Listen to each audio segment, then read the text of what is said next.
Hello, welcome. 4 people, 5 people, 6 people, all the people who are joining us. We're back with our Sunday session of Zweihander. We're playing Sean Van Damme's The In-Between, his horror-themed adventure. We're on session 5, but part 3 of the adventure? Woda's here. Uh-oh. I said to Leland, Son of a bitch. they won't I'm be in not in this trouble as game. long as Woda and Georgie don't show up tonight. Can I go ahead and hit stop video? That way I don't know I'm here. What's going on? Mysterious. We have the masked gamer, right? That's right. We're starting the game with all misfortune anyways. That's where we left off. Thanks to whoever did that. All right, Woda is quick to point out he didn't buy any of those. And I would have just encouraged the man with the money to do so. You literally hauled him out of bed because he was going to sleep. And you're like, hey, get in here. Come on. Come in here and kill these guys. Yeah, all right. Got responsible things to use his money on. All right, well, let's do the roundtable introductions. We'll do the recap what happened last time we played this. The last time we played this was before the Christmas special. And then we'll get into it. So, I have your names and stuff lined up wrong since somebody went MIA on the camera. I'll fix that while we do that. I'm correct. I know, but Ruby, That was just Mike. a joke, by the way, on my end. I didn't actually go in my on the camera. No, it's when I think when Bill went turned his off. Old Bill. Old Bill. All right, Leland, you are up first while I fix this. Okay, cool. Yeah, it takes me like 45 minutes anyway. That's perfect. No, I'm just kidding. And Leland or Lee or whatever you want to call me, or Leopold, adjust, whichever. I like Leland, but you can find me on Facebook and Instagram and Twitter, just like pretty much anyone else, just at Leopold Adjust. I work with a lot of different projects and companies as a social media consultant, so just check that out. There's a bunch of different stuff going on. The only thing I really want to plug real quick is Masters of the Metaverse and the Zombie Orpheus Twitch channel. It's twitch.tv/Zombie Orpheus on Mondays at 6 p.m. Pacific. Check that out. It's a really awesome game. It's like pretty much like sliders. It's really awesome. If you like different genre hopping, it's like, kind of like riff sort of stuff. It's pretty fun. But yeah. Other than that, I'm playing this little shitty gnome named Vinswick, and he's a racketeer, and I don't know who the hell would vote for that guy, but he plans on running for office soon. He's got a wooden leg, and a fancy gem scepter that he bashes people's heads. Kind of got dried, stained blood on it. Just kind of hobbles around in a vest and fashionable vest and a pointed hat. And other than that, not really much. Just kind of a shitty little angry guy. He's good with his words. He's good with his words. Yeah, I have Thrown Rock programmed in thanks to the holiday special and a rock, so we're good. And guess what? Adam's here and he just bought you guys a fortune. So you Sweet. use rocks, you know what happens. Yeah, I'm gonna be throwing all kinds of rocks. Gnome with rocks. All right, cool. We'll jump back to the top there over there now that I fixed it. Mike/Ruby. Hi everyone, I'm Mike. I play Ruby Goodchild. She is a Bravo and gutter snipe, and she struggles between chaos and order with arrogance and pride, and generally likes to find trouble wherever she can, and of course annoy the DM. Yes, because she's unkillable. She's real good at the annoying part. By the way, Georgie's here. He says, "Oh, hey Leo, my little buddy." Son of a... And he just flipped it all to fortune for you guys. Oh, look at him. He's so nice. He's trying to make up for his past evil. Now that's so he can wait for the right opportunity to pull them away. Oh, yeah. In front of you before you use them. And He's then just going to try and anticipate our use of them, you know? You guys, because we're down to player, we actually only have 4. So okay. I owe you an extra fortune when we flip it because Georgie paid for it. So we'll just remember that. When you guys spend one, we just won't flip it because we're down GN tonight. Thank you, Georgie. All right. Hey, thanks for stopping in, 3 hearts and 3 lines, and for following us. Appreciate you dropping by, and yeah, join us. Hopefully you can join us next time. All right, Edmund/Oak. What do you got going on? And tell us about Edmund. As is Oak, you can catch me on Grim and Perilous doing this crap with these guys here. I've got my own channel, Urience, Uraence, on Twitch and YouTube. I play D&D 5e on Friday nights and Saturday nights, and some Savage Worlds here and there when we can. And I'm playing Edmund Randolph, 28-year-old aristocrat, pretty fat man, but he's very stealthy. And he's become a charlatan now, after becoming a smuggler turned charlatan. That one-shot Krampus during a one-shot special. That one-shot Krampus. You're going to end up with Cole. All right, and last but not least, we got Ergsinj Belch, played by Bill. Hey, everybody, I'm playing Ergsinj Belch. I am a frail 8'10", 630-pound ogre who is our pyromancer. I am also a dunderhead, so a few times every game I will be rolling a 4-sided dice. If it comes up 1 or 2, I will act like a sane person. If it comes up 3 or 4, I will have a dunderhead moment and do something really dumb, usually screws up the party in some way and pisses Mike off. All right, so let's get into the recap of what happened last time. Now, it's been a few weeks because we did the Christmas special in between. but I will start you guys off by reminding you found the ingredients and things you needed to perform the little sanctuary so you guys could rest, and then you fought that wailing woman bride on the bottom floor of that inn. So I'll let you guys jump in. That's where we started, and I've told Mike where we left off. Reminded Mike and whoever else was here.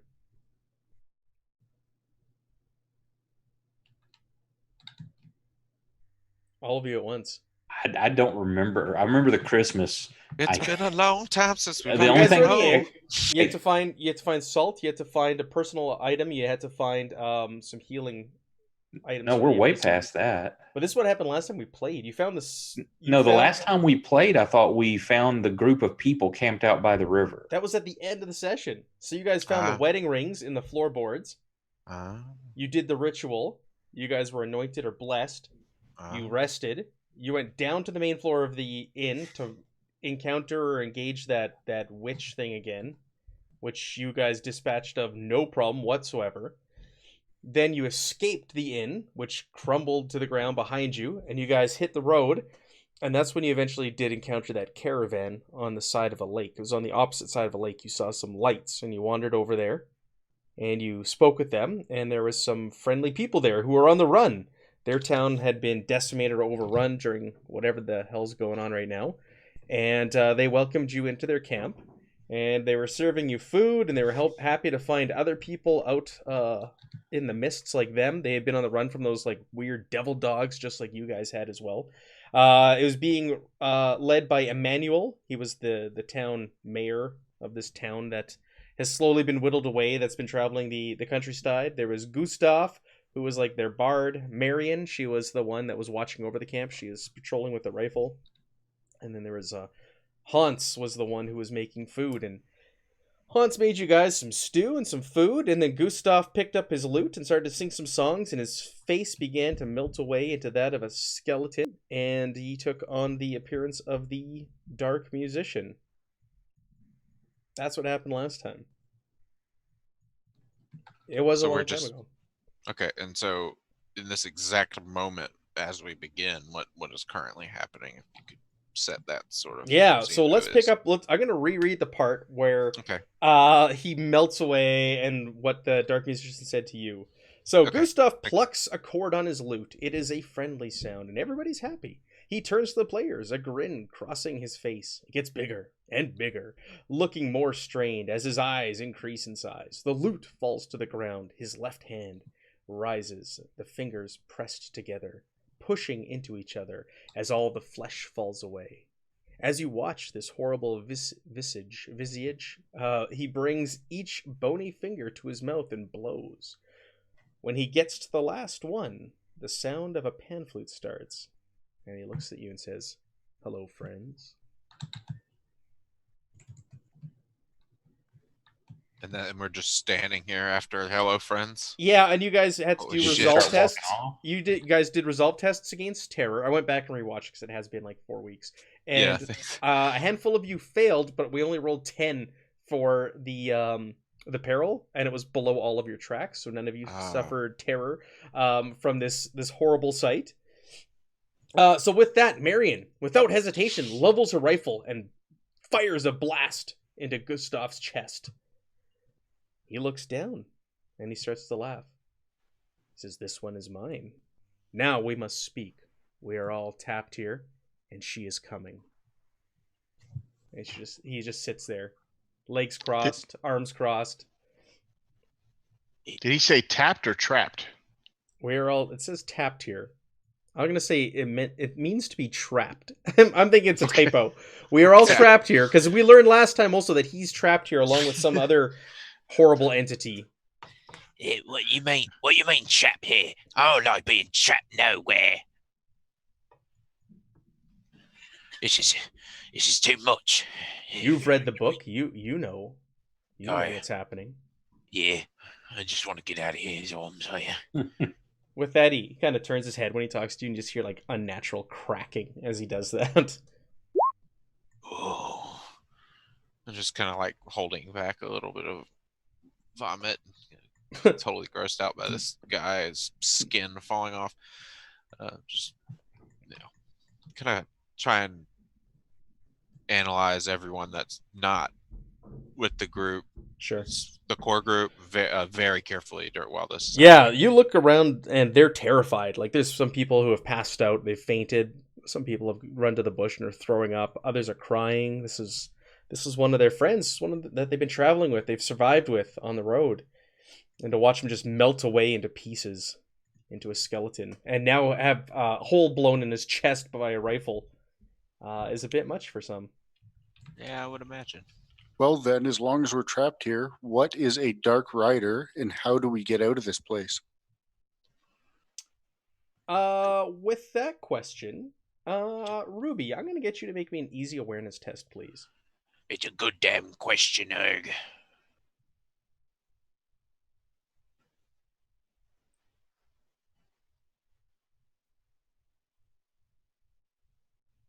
Do I have a Ruby? Here it is. She's going. Oh, good job, girl. Yeah. So you notice, as Erg asks that question out of the corner of your eye, you notice something. You see humanoid figures shambling in the mist towards you. Yay. And you suddenly hear, break through the mist, a female voice. "You have something of mine, something I left with a loved one," a female voice says from the mist, low and powerful lust and desire dripping from each word. From out of the mist steps a very tall woman in red. Her brown hair a frizzled mess. The flesh of her face is pulled tight against her dead cheeks. With that, the musician turns to you and goes, "Ah, the one who has trapped us here," and suddenly disappears from the body, and it once again becomes Gustav, who then slumps to the ground in a pool of blood after being shot. That's unfortunate. Yeah. Now, is this the same as the ghost that we fought? This is not. Not the This Wailing Ghost. This is not. She points to the group of you and she says, "I want my book back, and I will kill every one of you to get it." And as she says that, a group, I'd say 12 to 15 undead warriors dressed in full battle garb, stand behind her, and more of those hunters, those vicious dogs that you fought in the first session as well, flank them. There's about another dozen of those on either side of them stepping out of the mist. What the fuck? Well, this Give is it the not damn like book. initiative time. I'm gonna grab the book from whoever's got the motherfucker, and I'm gonna just. That's Ruby. And it's, No, it we're is, going. it is Ruby. Is it Hand me Ruby? the book. Give it Uh, to me. Ruby will say to her, Give it to them. "We'll give you the book, but we want you to release us from this place." What? You can't make no demands. There's We have with that, with zombies over with- here. with that, Manute says, "No, you must not give her the book. Don't give it to her. That's what she wants. It's what she needs to finish whatever she's doing here." Hand me the book, Ruby. And Emmanuel, I don't give a I'm damn. gonna toss the book to the ogre because he's the only one that's a spellcaster. I walk into the fire and say, "If you strike me down or you do anything to me, the book will fall in the fire and be destroyed." What are we doing? They're gonna rip our damn skin off. a smile appears on her face, and she just laughs. She goes, "You fool! That is a magical book. It will not burn in fire. I will kill you, and I will reach in and pull it out of the fire." This is almost too easy. With that, Emmanuel says, "Get on the wagons. Let's get out of here. We'll Well, never I'm gonna- survive this." Someone lift me up. Yeah, but I'm like 3 feet tall with a wooden leg. Someone put me on this damn wagon, okay? Yeah, That boy's already on the wagon. Ruby is heading to the wagons. Or How many wagons are there? he's going for There's distance. 2 wagons, so people are panicking. They're I'm hopping on screaming. Ruby's back. They're running to the wagons. People are pushing one another aside. They're clamoring on. They're hanging onto the sides. They're climbing on the roofs. The horses are spooked, and they're doing what they Getting on can. and hauling ass. Matt, That's right. Yes. I cast Flaming Sword, look at her, and say, "Magic book, magic fire."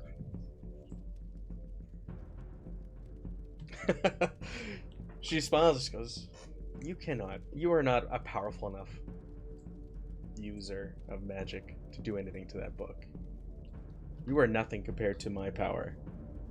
I have an army of undead at my beckoning. You can cast parlor tricks and make swords appear out of thin air.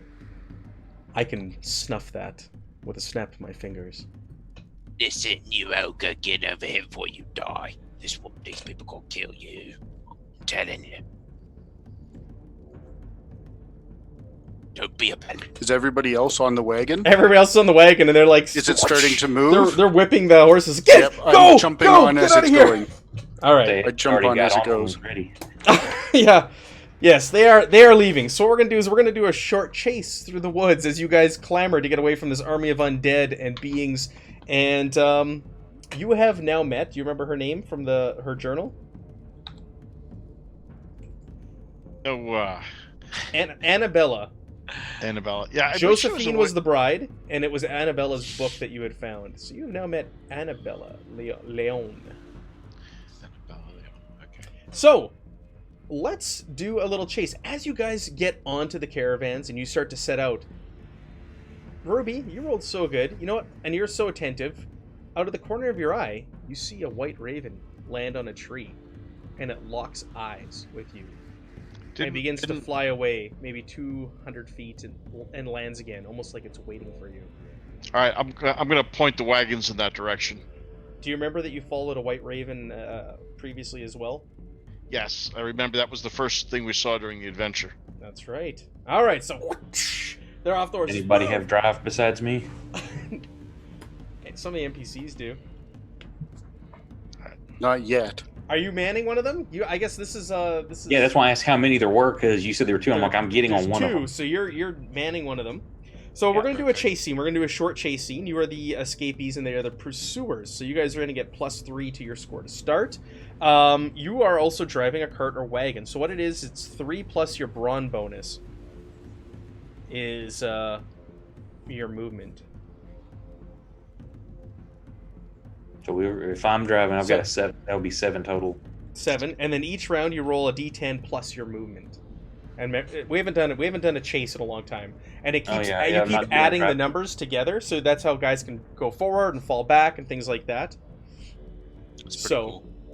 we're gonna do that. Tested this, have we? We did it back with. I thought that was Forbidden Lands. Bitter Harvest. Bitter Harvest. We did this. No, this was the first session we did. Yeah, this was session 1. Because I know. Game 1. Yeah, that's right. Because it was like a festival thing. Yeah. You had women on your back throwing potatoes or whatever at each other, and you were racing. It's been a very long time since we've done a chase. So let's do a chase. Let's put I guess we'll do a turn tracker. The folks at home can't see this, but this is for our own purposes. I don't see your token. Well, we'll just make that big boy represent you. Yeah, because you've got the other stuff. You got Kellen and them out. Yeah. All right. Is that foreshadowing or something? You've already removed my token. I don't see any of your tokens on this overlay. I've got you guys on maps where comment counters. I see Kellen. All right, so let's go ahead. Nobody else is gonna do drive, you guys, because I'll roll for an NPC for the other caravan. I don't have drive scout. I figured Ruby'd be shooting off the back at everybody. Which you can do. Yeah. Oh yeah. Definitely. Is it called drive or pilot? Or drive? Pilot would be for a boat. Drive is gotcha. for ground. Definitely Not- don't have it here. And Matt, just so you're aware, Valmark is listed, not Ruby. Like I don't have a Ruby token. I have a. This is just on the overlay. We're not on a map. I'm not putting this on an actual map. We're just Oh, doing okay, this I'm theater just of the mind. on We're just gonna roll, Yep. and we'll do the chase. Theater of All the right, mind. no worries.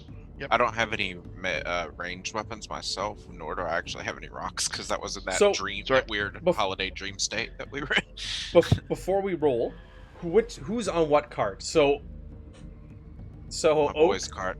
I'm assuming I'm on the back one. I'm assuming our group's on one cart. yeah. Well, is everybody piling on Edmonds? Yeah, why doesn't our there's cart be in enough the room. back, and then we'll that'll make things easier. Okay. Closer to the bad guys. Let's do it.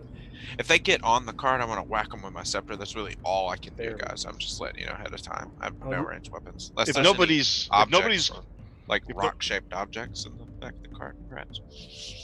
Hey, going to Matt, Yep. my flaming sword goes for 12 minutes, so let me know when it goes out. Okay. I hope Sounds this doesn't good. last 12 minutes. Ruby can have someone reload for her. She has a gun and a crossbow. So while she fires one round, you guys can load the other one if someone's not shooting. Oh, yeah. Driving a cart or wagon, 3+ brawn bonus. If you're driving a coach, it's 6+ brawn bonus. That would be nice. So yeah, let's go ahead and let's roll for the first chase scene as you guys set out. Chop. And it was a D10 plus what? D10 plus you're driving a cart or wagon. 3+ your brawn bonus. So it's D10 plus 7. Okay. You roll low. Ruby's gonna get out and run. There you go. Oops. I rolled a friggin' 1. Great. Thanks, Edmund. So what's your total? 8. Ooh. The other NPCs, the cart in front of you, they rolled a 14. And you put all of your bonuses and added everything on there? Yeah, you rolled a 1 on the D10. Brawn bonus plus 3 is 7. You said roll a D10 plus 7, correct? Could we use a fortune to re-roll that? Yeah, you could use a fortune to reroll that. You've got 1 in waiting. That's Okay, definitely so a I'll good reroll. one to reroll. Yeah. Yeah. Ooh, yeah. That's a little better. Tied with the others. Yeah. 14. Okay. Yeah. All right, so we don't have to do any flipping because we had one too many. Thanks, Georgie. Yeah, thanks, Georgie. Thanks, George. That actually was very helpful. Oh yeah, plus Makes 3 to up start. for all Thank of you, your Jeff. discrepancies. And you get a plus 3 for the first round because you're the escapees. So 17. So that'd be 17. 17. Thanks, Jeff, for reminding me. Jeff's they're- a pal. Typically, the PCs aren't the escapees. Usually, they're the pursuers. Yeah, that's true. I will say that. In All most right. situations I've done these. We could take a hit when an army shows up. I think I've done chase scenes of We'll like do it 4 again. different RPGs now, and this one's definitely one of the more simple ones. I like it. All right.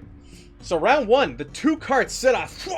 Lightning speed. You both have a 17. You guys have a clear head start as those dogs start ripping behind you. Sorry, GM, I failed you. It's all right. Sorry, Georgie, you didn't fail me on Friday. They only rolled a 12, so they're quite a ways behind you. You can see the skeletal warriors also running. They're way behind those vicious dog-like creatures. So let's roll again for the next round.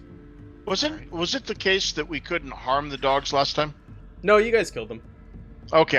Can I? Well, before we re-roll, can Ruby get some shots off with her weapons? Yeah, Sure. can't we throw cabbages at them? Yeah, you can make ranged or melee if they're close enough. How many dogs are there? There are a dozen in pursuit of you. A dozen? Yes. Oh, okay. Well, this is only going to end one of two ways. Hopefully you get away. Yeah. Big if up. not- We'll make new characters. Yeah, that's Roll them up. Roll All right, them well, up. let's go ahead and see if I can hit something. Anyone else shooting? I am. I'm shooting glances. You know. All right. So I guess I can take a careful aim because I don't have to worry about anything else. So, all right, hold on a minute. You weapon users and your aim. Well, okay. So the crossbow has a thing called punishing. I think I have to spend 1 to use that, right?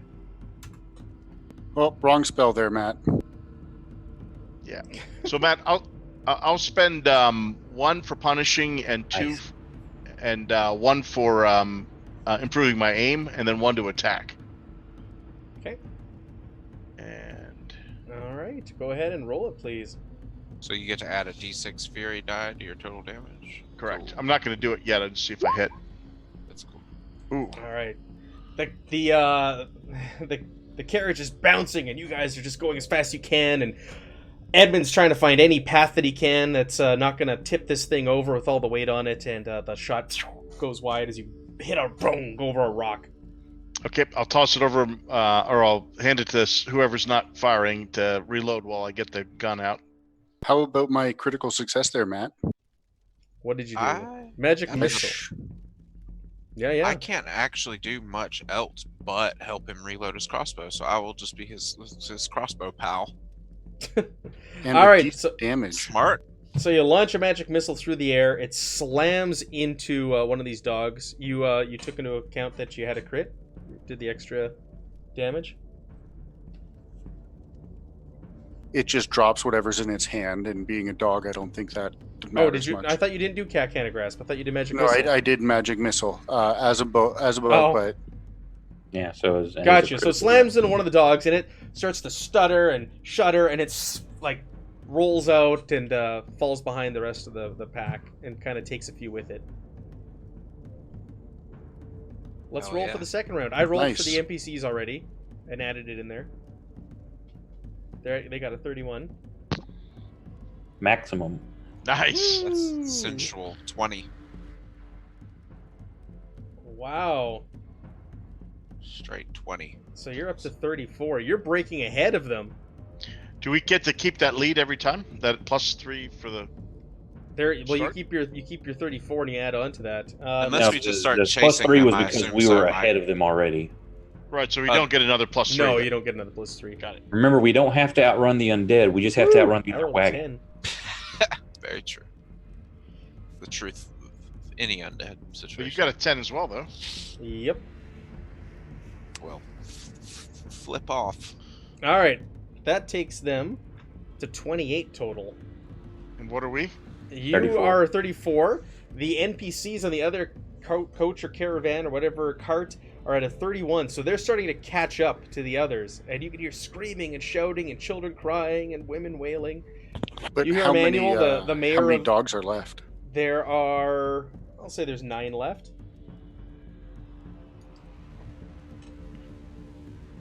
No, don't let us die. How many back are they? What do you mean? How far back are they? You are 34, they're 30, they're 31, and the NPCs are 28. All right, so they're within 6 then. And as far Marion, as range. Marion is firing her rifle as fast as she can. She's on top of the coach, and she's firing her rifle as fast as she can at these things. Let's go into the final round of this chase. You guys can fire. You guys can shoot at these things. Try to take more out. Feel free. Yeah, right. Now reload his crossbow, hand it back to him. Sure. Hit him better this time, right in the eye. Okay, so here's a crossbow shot. Same as last time.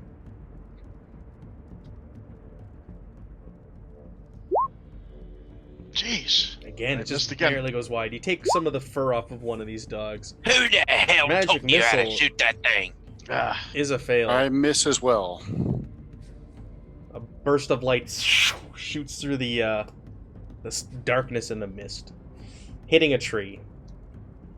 I spit in the cart whenever I start reloading his crossbow again, or reloading her crossbow again, and reluctantly this time she can't hit a broadside of a barn. All right. it's kidding. nice. It's We're the in like dice. a chase right now. Like it's perfectly reasonable for you to not hit shots. Woo! The NPCs did not roll well. Ooh, that's good. That's good. I like that. I like to hear those words. No, the We want the NPCs. undead to These- not oh. roll well. Oh, These the are the other guys good who are ones. with you. Yeah, shit. you got Well, to. that's still good from Oak's perspective, you know. You know, Matt, you haven't really built a lot of backstory for them. We're not really attached yet. Yeah. Yeah, bro. but the low rolls need to be the undead regardless. Yeah. All right, and let's roll for the undead. Oh, I've rolled 10 That's for your them the last third 10. two turns. I think your first Wow. one was a 10. Mm-hmm. I rolled 10 for the NPCs one round as well. Oh, okay.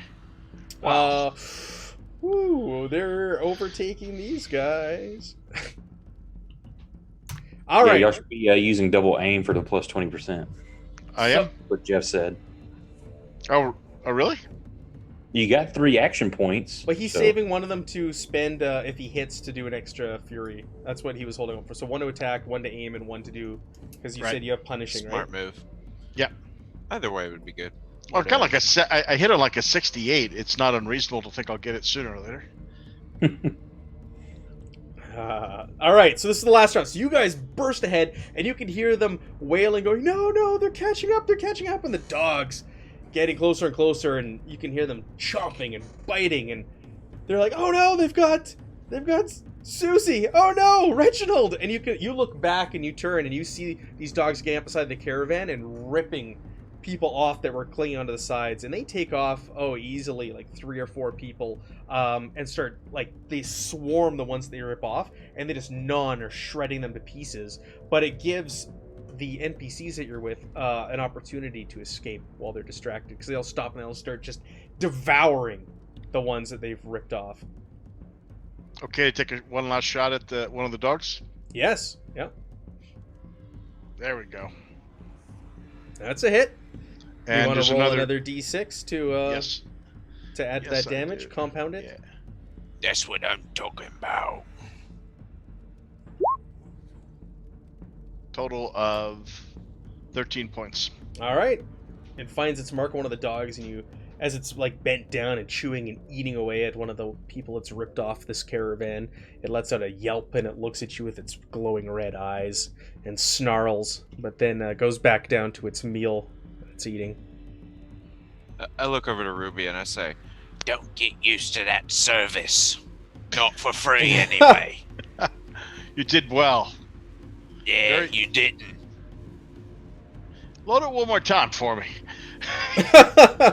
Shoot him. You don't want me to load it, lady.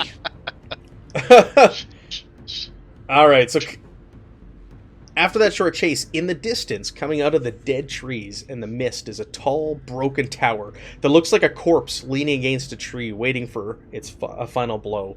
Sitting above the door is the White Raven. Leading from the field towards the back of the building are bloody footprints. Whatever this place might be, it is better than dying out there, cold and wet. Which stone tower? Shh! Don't. Hey, none of them are on Twitter. Don't tell them. Don't tell them the. there's not a sign the on the front spoiler. door. Damn it! The spoiler that. Damn that it! the That's in author the name. The threw on name of. Twitter. It's literally in the name of the third part. I'm sorry. They I don't didn't know that. The secret. I of the know. Tower. I'm sorry. Ruby will point to the bird and say, "Follow the raven." Oh, I'm already heading that way. It's the best defensible spot we got. Yeah, you guys barrel forward. The front door, the front of the tower has an old shack grafted onto it. The ground is dirt and bones litter the area. By the door, there's a post with a rusty chain and rotted leather collar. There's no dog or anything attached to it. What kind of ship is the door in? Now, did we get away from, or are we still have one more round to chase? No, you guys are done. So you've broken free. These things took some victims, and they seem content. You look behind you, and there's nothing chasing behind you. So the door to the outside latches. It's shut, but it looks like it's in terrible condition. It's actually swinging open, and the hinges are badly in need of grease. It's just creaking and letting out creaks as the wind blows it. Marion hops off of her caravan. She shouts, "Fan out! Search the place! Make sure it's safe!" And Edward calls out, 2x2! And he pulls out his blade and he hops off one of the caravans. If you remember, Edward was the one from the inn with you. Manute, Edward, and Robert. Robert Yeah. was the one that confided in you, Vins. Mm-hmm. If you remember okay. that. So Yeah, Robert yeah, hops off that he about was going to him. kill them. Yeah. He was going to kill the two of them. So he hops off and he draws a sword. You remember, he was wearing like heavy armor, and he goes out there 2x2 and he starts scouring the area. Lanterns and torches are lit as groups split up and start filtering into the tower, making sure things are safe, and also the surrounding area. I'm gonna ask somebody if they have an extra torch or something. One Like- of the party, or Well, just one of the NPCs as they're getting ready and stuff. Just gonna- sure. There's one of the coachmen who was driving the other coach. He's kind of tying the horses to the shack that's grafted onto the side of this tower, and he goes, "Yeah, there's some supplies in the back of the coach. Help yourself." Okay, I'll grab a torch and then try to light it off of someone else's torch as they pass by, and so I at least have one. Because I don't have anything like that. 12 minutes has passed, so you can't light it off of the flaming sword. Oh, I got you. Okay. But yeah, there are people lighting torches, and you can easily light yours off of one of theirs. Got you. Okay, cool. Thank you. So people are filtering into this tower. They're searching the surroundings in the nearby area. Emmanuel, he gets off, and he's, I can't thank you enough. Thank you so much for what you did. We would not have gotten away. We lost a few in the chase, but with your weapons, and I don't know what that was. And he looks at Erg. whatever that was that you did, you definitely helped. Marion is only one. She's very strong, but that is a lot for one person to stave off. Hopefully, we can fortify this tower and find some solace here before they catch up to us. Hey, Matt, did you get my message on Discord just there? No, I don't see or hear any of that stuff. I just said I'm sweating bullets over here, not feeling great. Okay. Do you mind if I dip out? We're down a man. We're just gonna have to fix the overlay here. Feeling better, Bill. Do you want me to leave the camera up? No. You can shut off and go get some rest if you're not feeling Bill, good. feel better, man. Sorry, Yeah. feeling good. Happy New Year. See you guys. Yeah. Sorry. It's all good. Rest up. What we'll do is, there's my cameras as everybody's watching. What we're gonna quickly do is, I'm gonna go back to the starting. We can't do it at the starting soon screen because He was going to leave it up for you, and you're like, no, man. No, I know. Poor guy's sick. We have to do this live, so we'll take. If you want to step away and take a 5-minute break, you want to grab some water or something, use the washroom, feel free. While I quickly fix the cameras, we continue on with this. People in the chat, we'll just do this quick 5 minutes. I got to fix the cameras, and then we'll keep going. Hopefully, you stick with us. You can ask questions in the chat while I do this too. If you want to talk and chat and interact with us, feel free. Technical problems. First world problems we're dealing with here.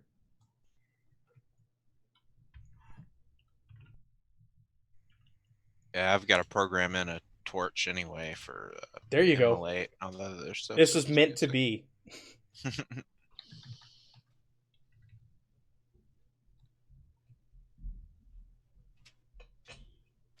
All right.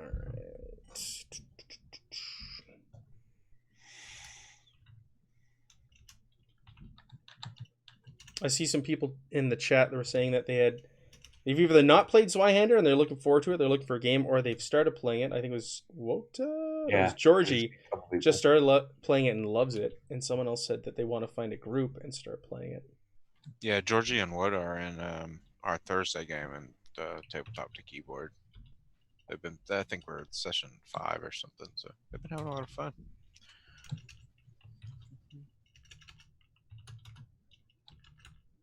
The cult keeps growing. Woda plays a jester, like his old jester guy. And Oh, really? Georgie plays a like a lady outrider. I forget, Nadia, I think is her name, and Woda's Hagen. I think their names. Yeah, I'm so bad with names. I think that's right. They'll probably say whether it is or not. Just finished 5, you noob. Georgie says. Razax says, learning the rules and looking for a game to help learn and plan on running. Oh, good. Oh, you're going to run it. Awesome. Yeah, it seems like one of those games that would that you could learn the core way it works and then get by with running a game and then just slowly implement the other systems like chase and, stuff like that, vehicle combat, whatever other stuff you want to learn. Like, I feel like I'm at the point where I could probably run it for my friends, hopefully. So I don't know when that'll happen. But. Yeah. Razix, if I'm saying your name correctly. I recommend, I cannot recommend enough the adventure in the back of the book. Bitter Harvest is really good at an intro quest and easing you into the rules. It introduces the mechanics as you play it. So it's good for the GM and the players to get into it. That's how we started. Yeah. I may need to pick up this series of adventures we're running through here and convert it for my home game. You should. Are you convincing them to play Zweihander? No. No, they will never do that. I'm just doing my bastardized homebrew 5e, my grimdark version. It's a good horror adventure so far. Yeah, that's the one where I've gotten rid of all the caster classes. There's just the witch. Yep. And you use Arcana checks to cast your spells, so there's no spell slots. But if you fail by 5 or more, you roll on a chaos table. Nobody likes casters anyway. Oh no, I love it. So far, nothing bad's happened. One dude got impervious to being he couldn't get drunk basically for 19 days, so then he went gambling, challenging people to drinking games. Oh, I get it. I was like, him or his character? I get it. Oh no, yeah, well, So he made a lot of money. no, because I'm also playing low. They made like 20 something silver. They're like first level. You're doing to them what I did to you guys when we started playing this. I made money. Not very easy to come by. Ignore this attack I'm about to roll. Okay, it still did damage, but whatever. I guess we'll just ignore the damage part when this happens on the torch because it doesn't actually do damage. Sure. It just has a chance to immolate. So there's no. I was trying to see if I put 0 damage in the damage spot, if it would just completely get rid of it. But What's it the chance to immolate? after a foe struck, coordination test or set on fire on the enemy's side. So they've got to make. Do we all need to be attacking with torches in? Burning know, it's good. is deadly in this game. That's why your pyromancer went in that direction. Burning is ridiculous in this game. Yeah, and it's so I'm basically gonna just wield it in my. I'm gonna wield my walking stick / scepter in my offhand as like a sort of like a walking staff, and then I'm gonna just have my torch in my main hand, and then if I get in a battle and need to use my staff, I'm just gonna set my torch down somewhere like on a rock, try not to set the surroundings on fire or whatever. But we'll see. I know I'm no dual wielder though, so I'm gonna, for all intents and purposes, I'm wielding my torch, just sort of walking around with the other thing. Oh, it's almost done. Look at that. People get to see how the sausage is made. That's a disgusting sight. It is, and it's very grim and perilous. Yeah, it is so grim and perilous in that sausage factory, y'all. Should be on the above the doorway when you walk in. Grim and perilous sausages. How the sausage is made. Yeah, I'm looking forward to the sheets or the new sheets, the character, the compendium, and all that stuff coming to Roll20 as well. It's going to be really good.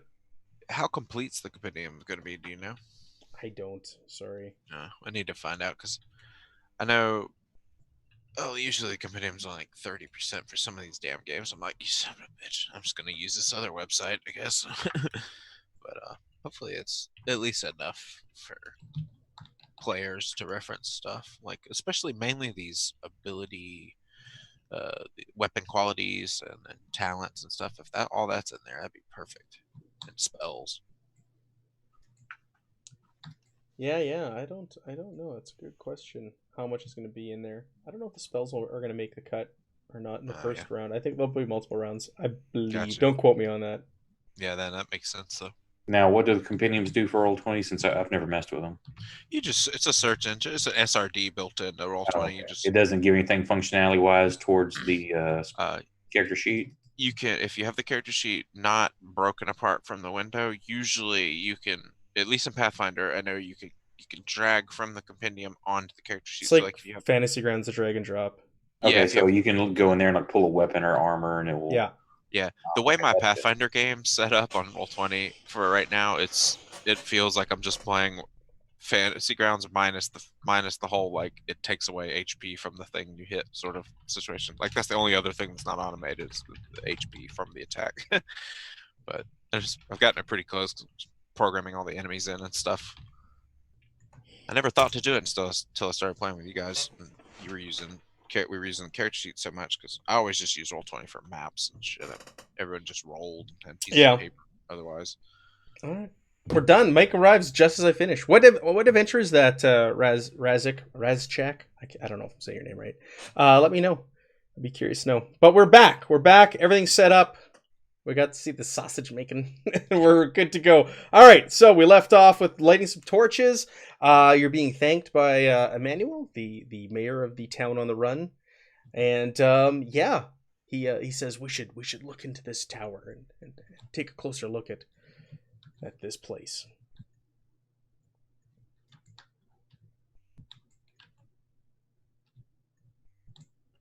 All right. Is it nighttime still? It is nighttime still. Yeah, not safe to be traveling on the road, especially with that lot out. And I glanced back towards where the undead were. Yeah. Have we seen daytime since with this whole thing started? No, it's been dark and misty ever since. Yeah, Ruby will point that out, that it's always nighttime. Yeah. And she'll hop off and load the crossbow and start to creep up to the door. Sure. Yeah, like I said, the door is kind of just swinging in the wind. People have already started filtering in. There's a few people standing around the entrance, and you can hear them chatting. If you guys want, you can all make me an easy eavesdrop test to listen in to what they're kind of saying and whispering as you guys walk past them.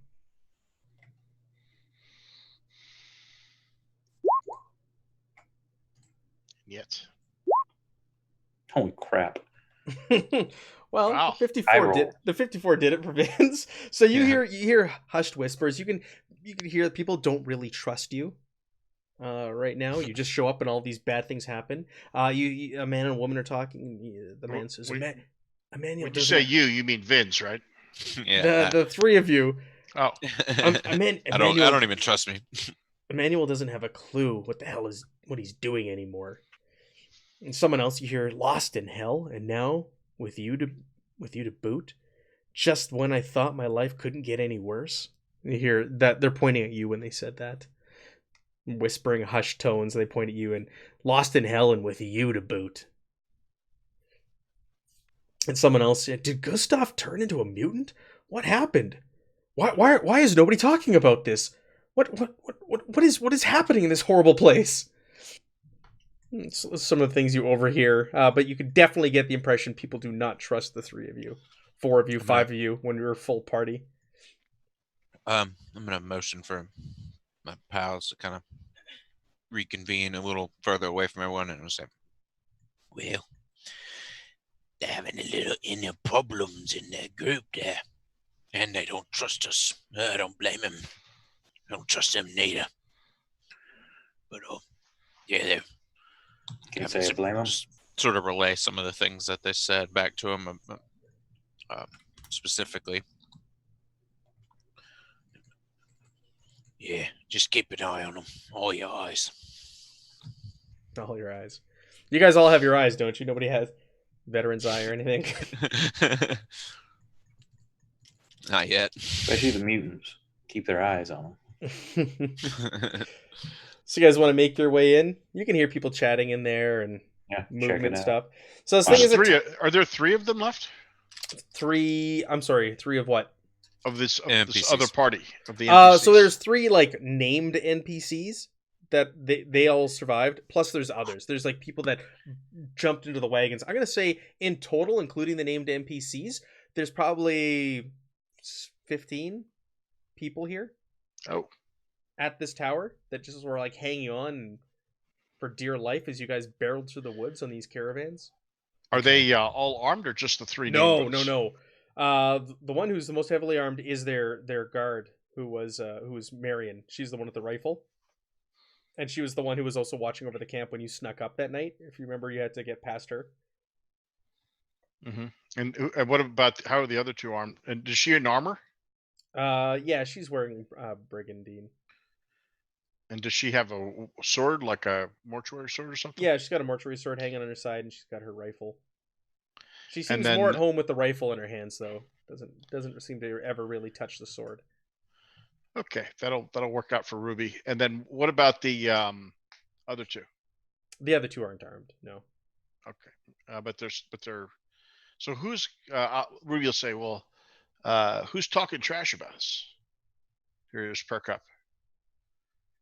It's none of the named NPCs are involved in the people who are spreading rumors and talking about you. She's always looking for a duel. I just tell him that it's just these nameless idiots running their mouth out of fear, basically. Okay. Sorry, I'm chewing chocolate, otherwise I'd do my voice. Anyway.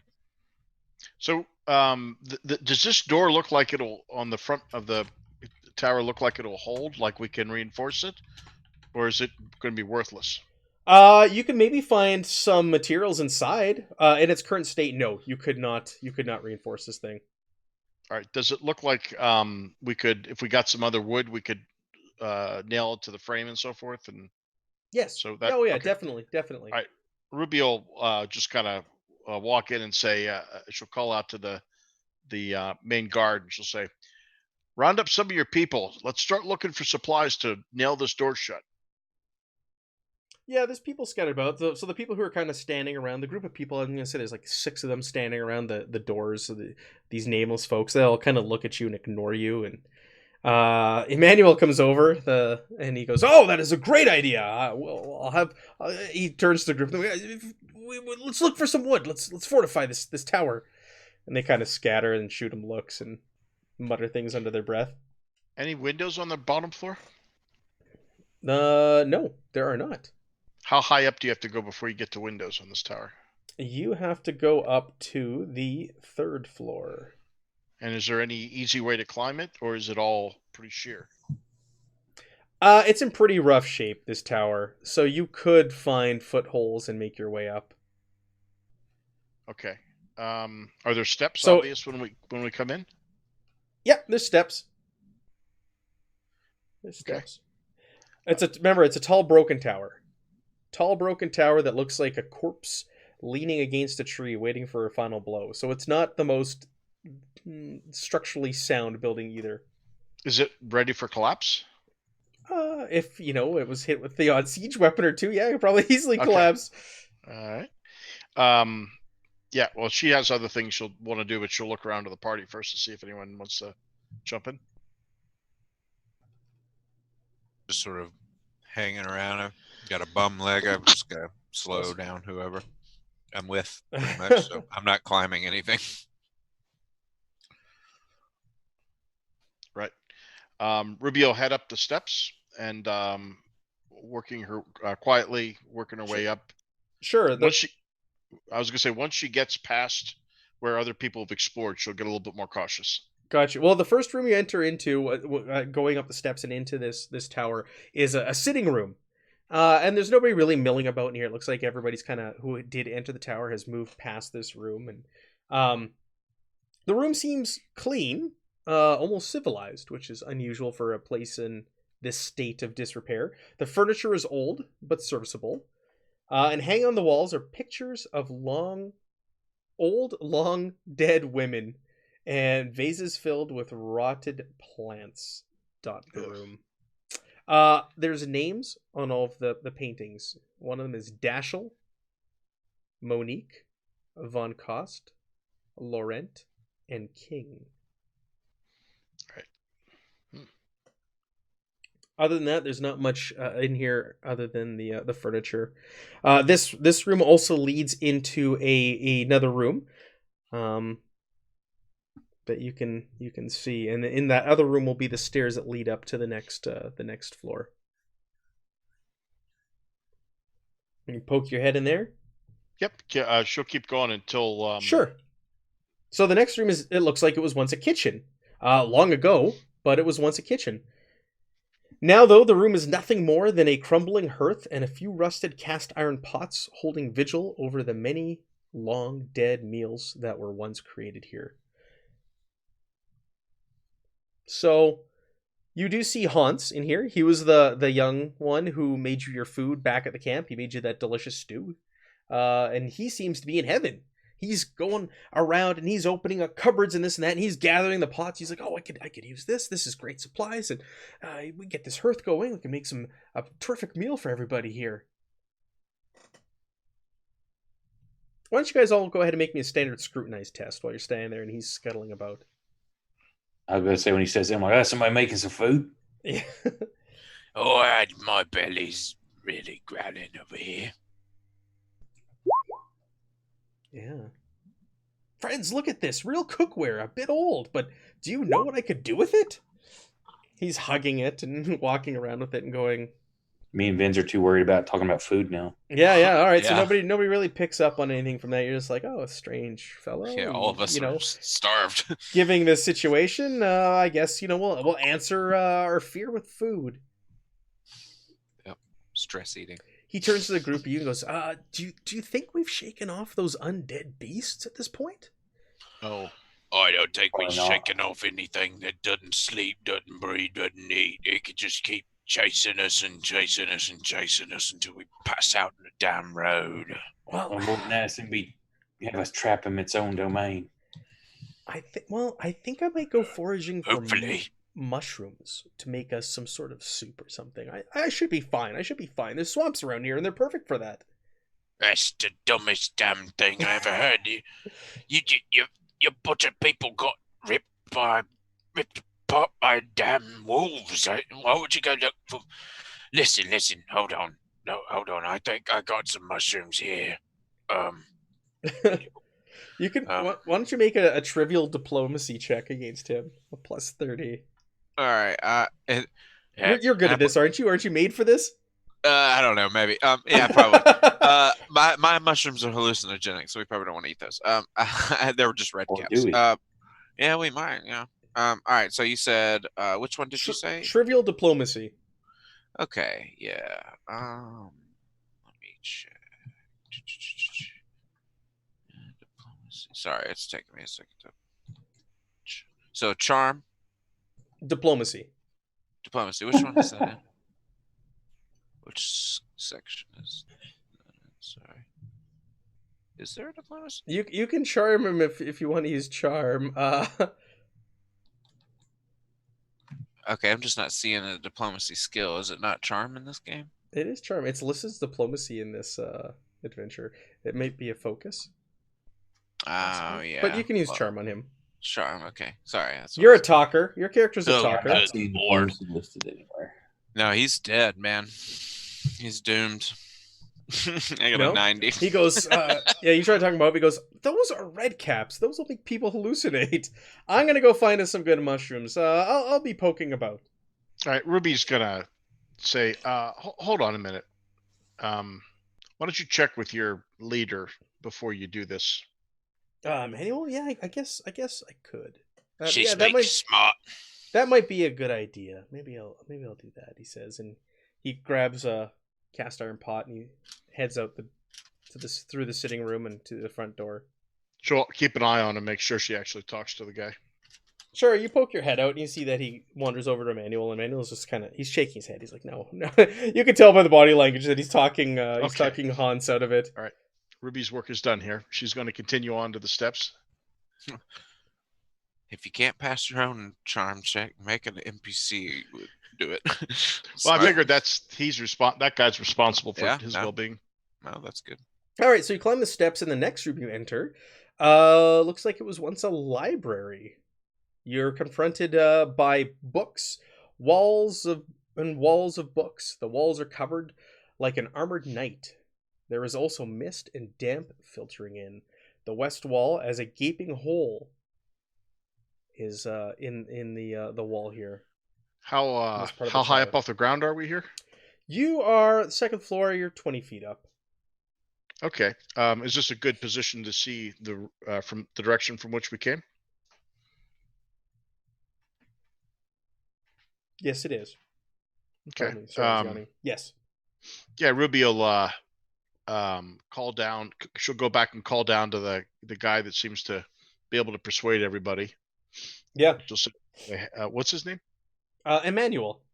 Manuel, I found a good spot for someone to take a watch up here while we explore the rest of this place. Send somebody up with keen eyes. He starts shouting for Marion, the one with the rifle. Marion, come with me. They found a good vantage point. And the two of them come scuttling up the stairs. And he's blown away right away. Whoa, what is this place? Look at all these books. How have they survived? Especially given they've been exposed to the elements. And she right away, she puts her rifle down and she starts pacing the room, and you can tell she's sizing it up, the strategic value of this room. And he right away, he goes over to some bookshelves and he starts pulling books off and looking through them and reading through them.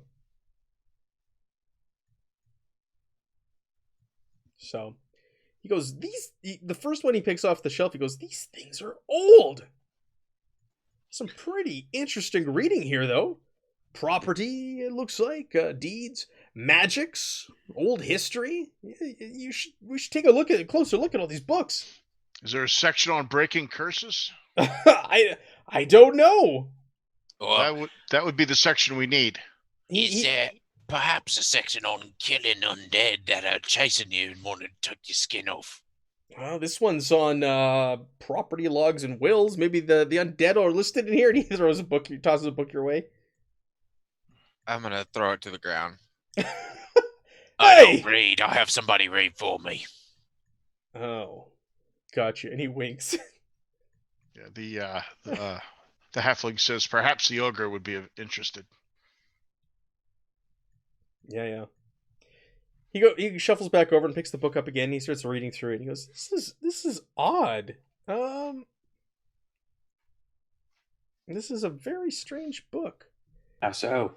There's ledgers documenting a transfer of 3 plots of land over 6 generations, but they never stay in the same family, and the value keeps going up.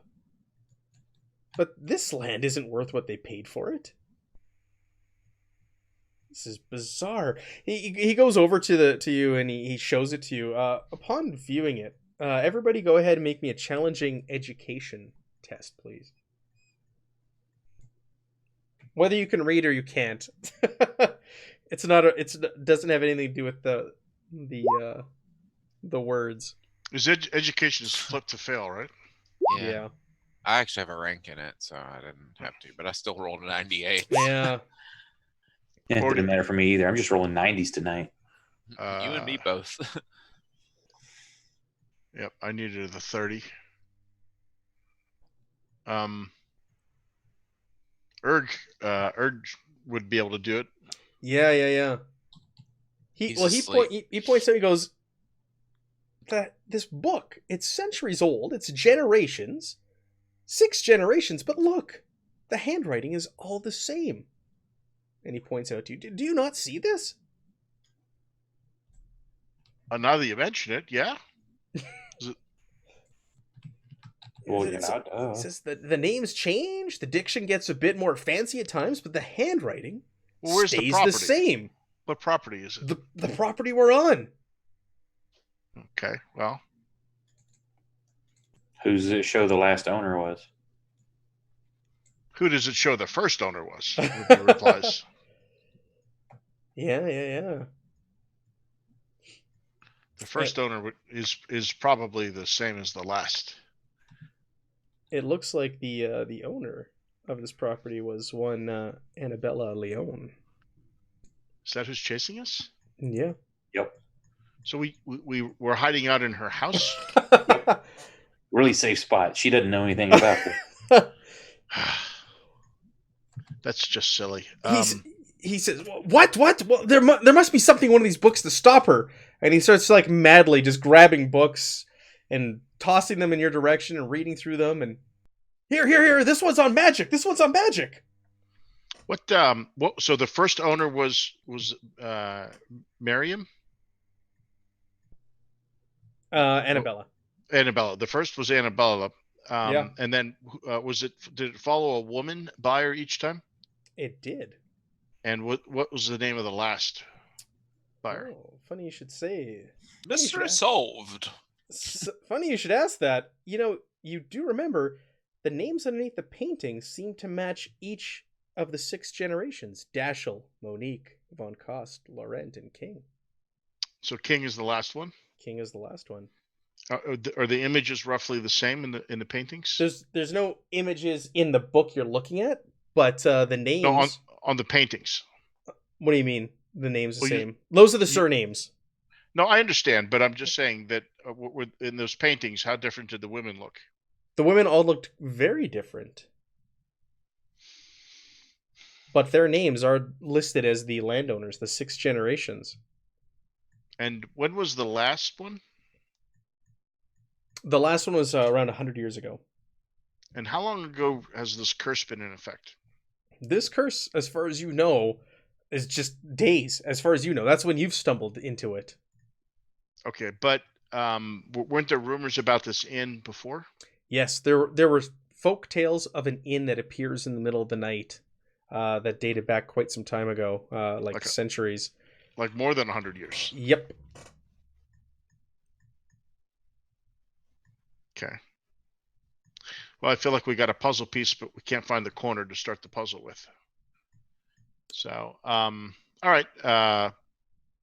She'll look back and just kind of bewildered at all these books that he's throwing around. He goes, "Look, this one's on spells. Spells. Your big friend, he knows spells, doesn't he? He was shooting light out of his hands. Put that one down, and he'll look at it later.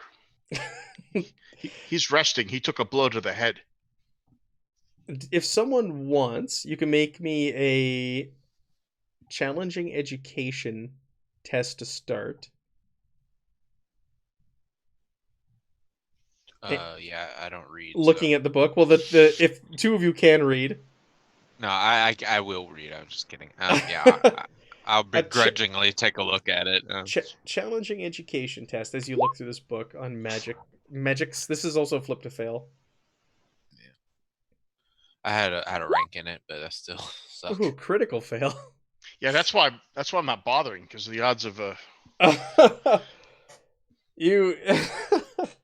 Edmund has hurt himself. Yeah, Edmund, you hurt your brain. How much 2d10 plus? That's on a critical fail on an attack. Oh. 2d10 plus 2. Well, I'm gonna save this one in my pocket, and it'll be a fail forward later. I'm gonna remember that Edmund critically failed on this. Give him a corruption. Does anybody else want to kind of look the book over? Or are you just gonna leave it be? There's no point. Nothing. Ruby wouldn't know what she's looking at. Yeah, you can. Plus, she doesn't particularly care for magic. Yeah. There's notes all the way through the writings and scribblings and notes and little pictures and images that are scrawled in the corners of all the pages. Is it in a language she can read? Yeah. Well, she'll read the notes, but she's not going to try and mess with the spells at all. Well, make me a standard incantation roll. All right.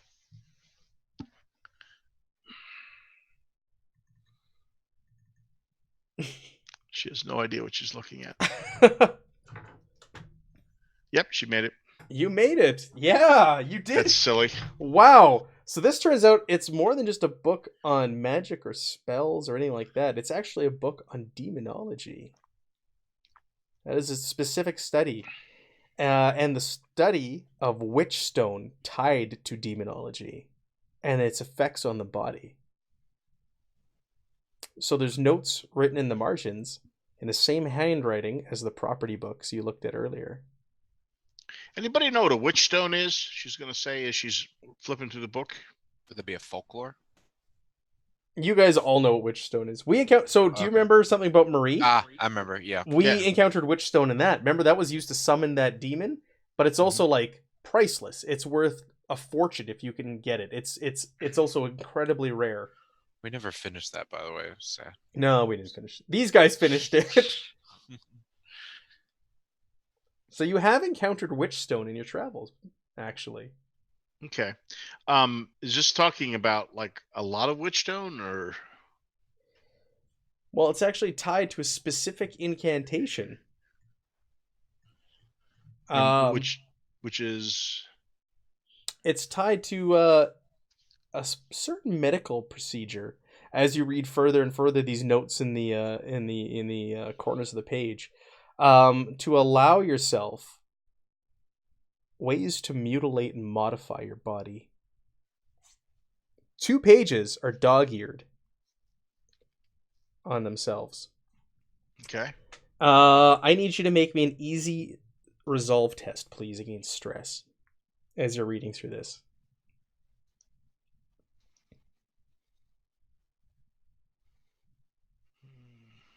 Poor Ruby, she didn't even want to touch that. I know, right? All right. I'm gonna use a fortune. Do it big. Yeah. You got full fortune. Shit, I've been talking on that damn mic off. Since this is a book on demonology, because I'm like, are you just gonna fucking ignore me? Yeah, we don't like you anymore. No, since I crit failed, and this is a book on demonology, shouldn't I get some corruption for that? Yeah, I totally mentioned it, but corrupt his ass. Well, he's the only one. Ruby's the only one reading it, and this is what Ruby's kind of rolling for right now. But I read it and crit failed. Oh, no, yeah. Well, did you? So you read it looking a face value with the education roll. He went in on the incantation. But that's a good point. Yeah. Even with the crit fail, I'll give you 2 corruption for that. He's like, come on, son, I just want some corruption. 2. That's it. He's All the right. one who found Just out it's kidding. actually about demons. You missed Just that. kidding. You think it's about, I don't know, dragons or something terrible. I don't Ruby know. did make the Things that second don't resolve. exist. All right, you make your second resolve, so you don't take any corruption and you don't take any peril. If you didn't, it would be 1d10 plus 1 and 3 corruption. Ugh. So, All right. covered in this section that is dog-eared is the art of face removal and grafting. Long ago thought to be a lost art. Face Off. I've seen this movie. Yeah. So you read that. Do you want to relay this to the others? What you're reading in here? Yeah, she'll just say, there's a really nasty bit in here about removing faces and assuming them. I guess the pictures and the portraits are the faces that she took and the identities she assumed. She'll just shrug and say, that probably is dark. Should burn this whole place down. You guys recall stories of assassins that would steal faces of people and wear them. I burned a man's face once, but I never peeled it off. Sounds like treading on Arya Stark there. It okay. it also talks in those dog-eared pages of the practice of scraping vocal cords and replacing them with different animals' sinew to alter the person's voice. Jeez, nice. And there's a picture scrawled on the page of like the flesh of a face just kind of like lying there. It's been cut off. Oh, Almost like a diagram. Yeah, so that's why you have to make that resolve test as you read through that. all right. Anything at the back of the book here, like, and this is how you win?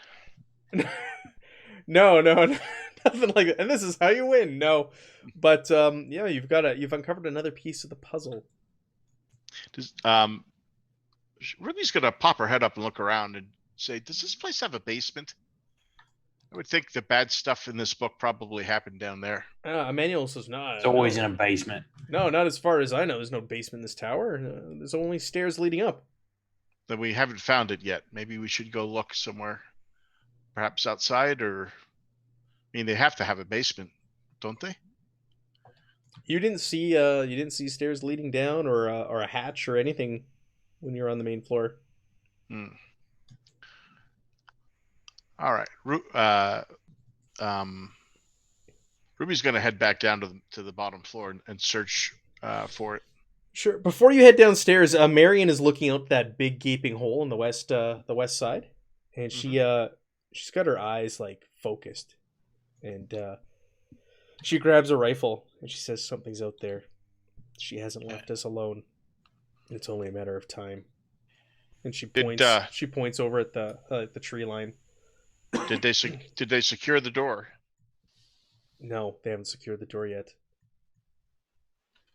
But they're toying with us. She said we needed to suffer. What is waiting to die if not suffering? Gives us time to secure the door, Ruby says. Yeah. Edmund's going to start getting on. If they're not taking care of it, he's going to start securing the door. Evan hustles down the stairs, the agile big boy. There are some of the nameless folk have started gathering wood and piling it up. Ruby will press on to the up to the next level. She's Sure. going to try and get up to those windows. Sure, yeah. The wound on the side of the tower extends here as well. It's actually worse on this floor and across both sides. In the center of this room is a canopied bed, and an old white curtains are hanging like sunburnt skin from it. Along the remaining walls are more paintings, though these are all of the same person. Josephine. Can I just say how disgusting that descriptor was? I know, right? Sunburnt skin. Jeez. That's terrible. You recognize... I haven't heard that one before. This room is filled with paintings of Josephine, who was the bride at that wedding, if you remember. Lying in this room also is Robert, the man who was injured at the inn. He's lying on the bed, and he's moaning, and he's holding the wound that he had suffered previously. I don't remember. You're all right, man. Where did he get hurt? He got hurt before you guys came to the tavern. He was one of the three that were already in the tavern, and you guys were looking for bandages to help, like, wrap him up. I'm gonna ask him if he's all right. You all right? Yeah, no. Somebody's come to watch me die. How lovely. He coughs. The wound, it's reopened in the chase, and I don't think there's anything we can do about it. And you look down at this wound, and it's like completely open. It's pussing and festering. Oh, you're fucked, man. It's terrible. So you get when you get close and you look at it, you can even smell like just like nauseous gas escaping from it. Oh, it's definitely starting to rot. You might want to get one of your friends put you out soon. Yeah, will you do it, friend? Didn't we made a pact last night? Oh yeah, I remember. Do it Is quick. anyone around? Ruby's in there with you. I don't know if Edmund went to go start I'm working on the door. the door. Ruby will hold out a pistol in one hand and her dagger in the other. Yeah, give me that pig sticker. I take the dagger and I'll just go over and. I mean, I'm gonna take corruption, but my character's an evil bastard for the most part. So, It's not evil; it's mercy. yeah, I guess. So, I'm just gonna. Yeah, but the way he does it is kind of merciless. Like he just like comes over and is just like, eh. Well, I guess it's corruption if you enjoy it. Let's put it that way. He doesn't Yeah, right? enjoy it, but he doesn't. It doesn't bother him. Like basically, he's got the whole indifference thing, and he's just not bothered by death. Like he's had his thugs do way worse to people in the past. Like he's even done some pretty No, crappy. that's fair. I like the European because normally because you are putting him out of his misery, he's asking for it. You're not murdering him outright, and he is suffering. Like he's gonna die. Yeah. You can tell by looking at this wound. Like he is gonna suffer a slow, painful death, and infection. But because you took a little of enjoyment out of it, Yeah. and the way you Oh, did that's it, fine. I'll give you 2 corruption for that. Sweet. It's perfect. All right. I don't like giggle, but you know, I'm just like, shrug. All right, Ruby will take the dagger back and clean it off on the body. Yeah, I totally give it back to him dirty too. I don't know. And she's going to look at you and she's going to kind of, like judgmentally look at you and say, you may have enjoyed that a little much. And Not joy. I just, don't like seeing a man suffer. yeah, you could feign a little sadness, she says, and she'll tuck the dagger away and going to continue searching the room. You want me to damn cry or something? I didn't even know the guy. He asked me to kill him last night. All right, if things got too bad. And guess what? Things got too bad, So I took your pig sticker, stuck him in his neck. As he talks, she doesn't speak a lot. So as he talks, she's just going to work the room, and he can talk to her back. Yeah, exactly. I'm just running my mouth while you're totally busy doing something important. Anything else in the room of worth noting? Yeah, I'll assist if. Yeah, well, why don't you guys both make me an easy awareness? Okay. As you're poking around. Sounds good. Crit success. One day I will remember where these skills are on the thing. Sorry. It just takes me a minute to. Okay. Yeah. And a success. Well, you guys poke around and looking at those pictures, you focus on the art. You can tell that they're all of Josephine, and they were all done by the same hand as the ones downstairs of the other women. Though something seems different about these. They're more detailed. They're more softer features are put into these paintings and these images of Josephine, whereas the ones downstairs are almost like clinical. Who was Josephine marrying? I don't remember the fellow's name. We'll say Klaus. Yeah, he's dead. Klaus. His name was Klaus. Old dead Klaus. Okay, so do we know who the painter is? I apologize if we do. Just you don't. Okay. Do we see a signature anywhere? You don't see a signature either. Okay. That's a good question. Ruby was thinking maybe. I'm sorry. Go ahead. I was just gonna say they just seem they're almost like warm and loving. The way they painted and the colors that were used in them. It could be one of two things. But it's the same painter, though, you said? Yes. Yeah. Oh, yeah. Okay. Definitely. Okay. Could be one of two things. This was painted after a relationship was formed, or it was painted the clinical one was painted during some sort of mind affected or sort of state. But who knows? Could No, be possessed. the or- painter had to be Annabelle, right? Or is it that's the one chasing us? That is the one chasing That's with the possible. undead army. Ruby says it has to be Annabelle. That's the only painter that's lived. That's the only person that's lived through all these lives. Yeah, that makes sense.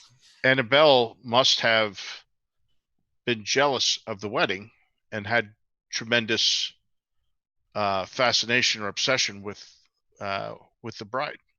Perhaps that's Yes. why things went bad. But maybe, of course, we're completely off base.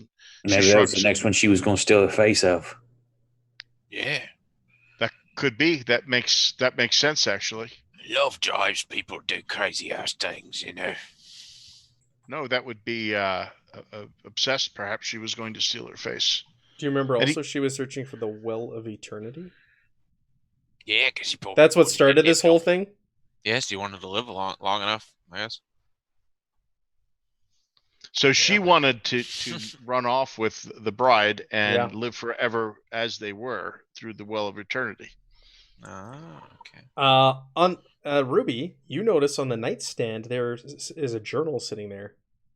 Ah, okay. So Ruby will pat over and look at that. Sure, it's got the same foul runes carved into it as Annabella's grimoire. You've seen those already. You don't have to roll or anything for those, but you recognize them. You recognize the same runes carved into them. And looking through the book, though it doesn't feel foul itself, the first entry is dated almost 300 years ago and talks about working for a Frau Daschel.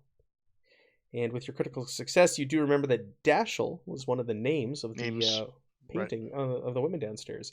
The last few pages are dated only a few months before the massacre at the Chesterdale Inn and talk of meeting a new woman, one that she could actually live with. There were more than just flowery sweet nothings. This is poetry, it says. Anything in the journal that would help us to understand how to undo the broken curse? In the journal itself, no. But Any crumbled clues? in the back of the journal is a will for all of Annabella's possessions to be transferred to Josephine, and it is signed and executed. When was it dated? Only a couple weeks ago. I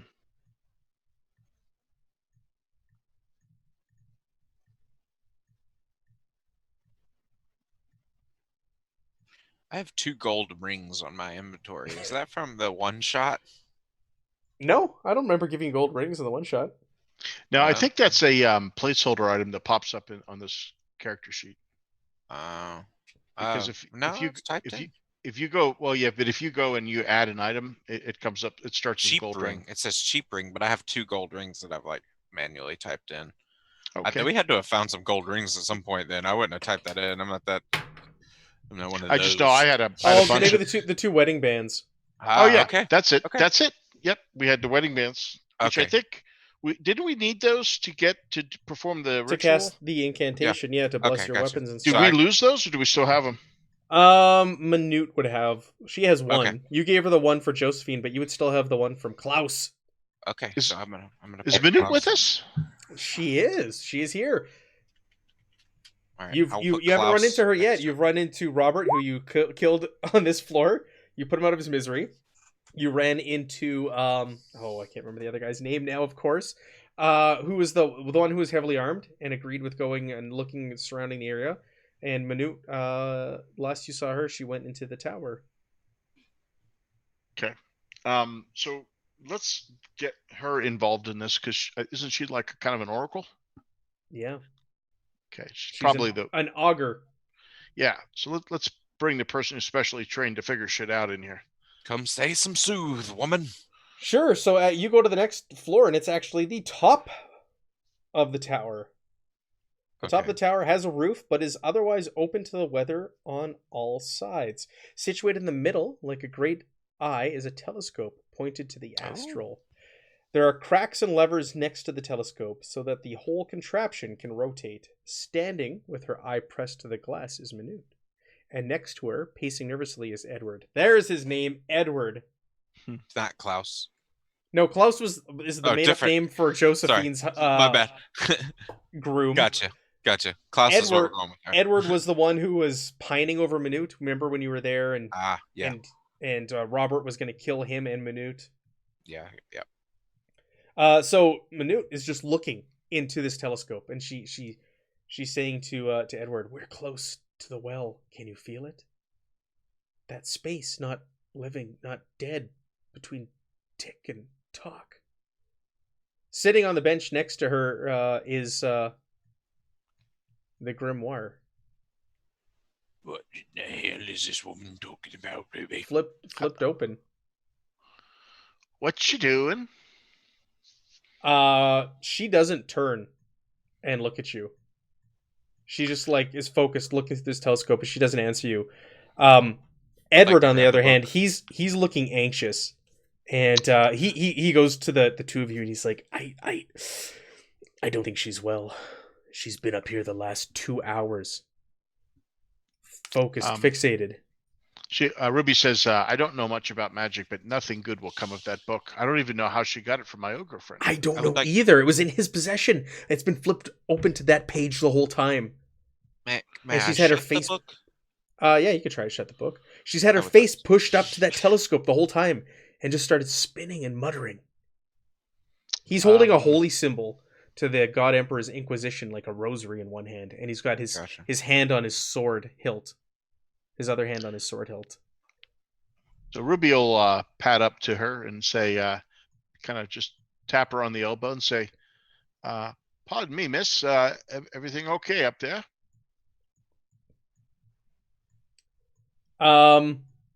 She doesn't answer you.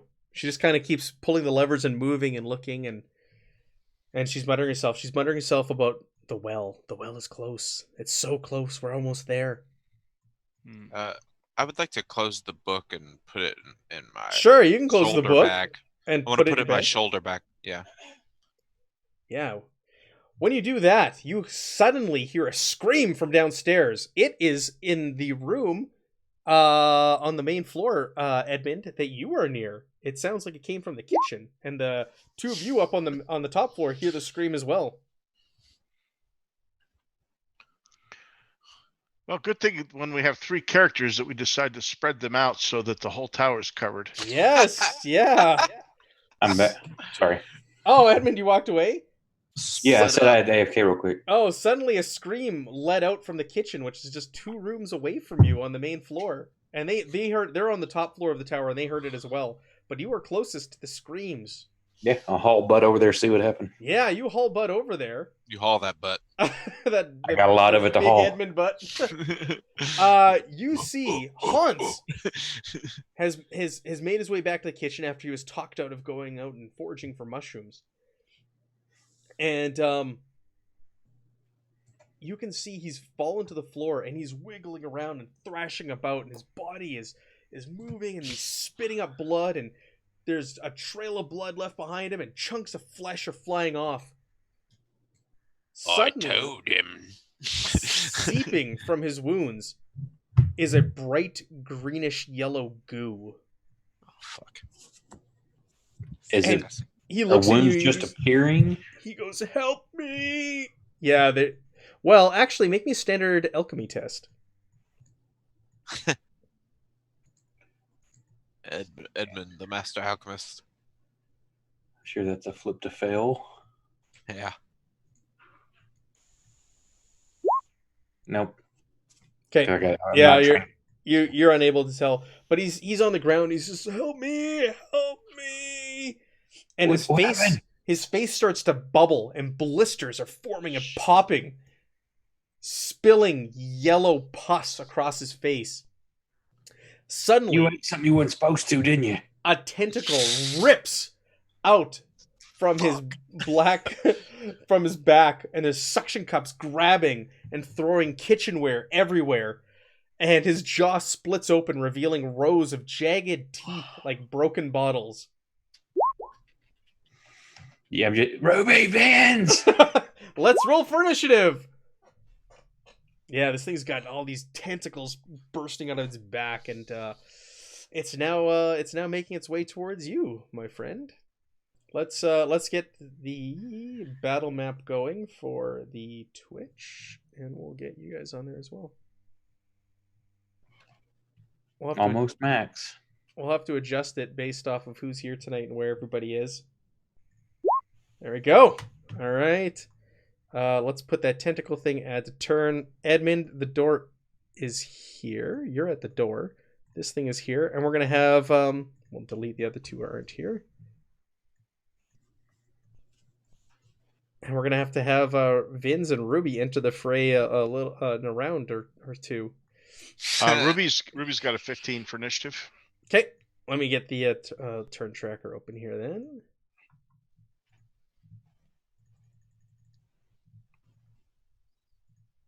I did not expect you guys to be split up. Perfect. Yeah, it's the best thing for Grim and Perilous Oh, I gotta fix experience, right? the overlay as well because I have like all misfortune up there, and you guys have full fortune right now. Something tells me we're going to need it with 3 players. Yeah. In a chaos spawn. What did you roll? A 19, Edmund? Yep. Okay, bear with me. Let me get initiative for this thing going. 2 from max. I can get a 21 out of that. It's a big room.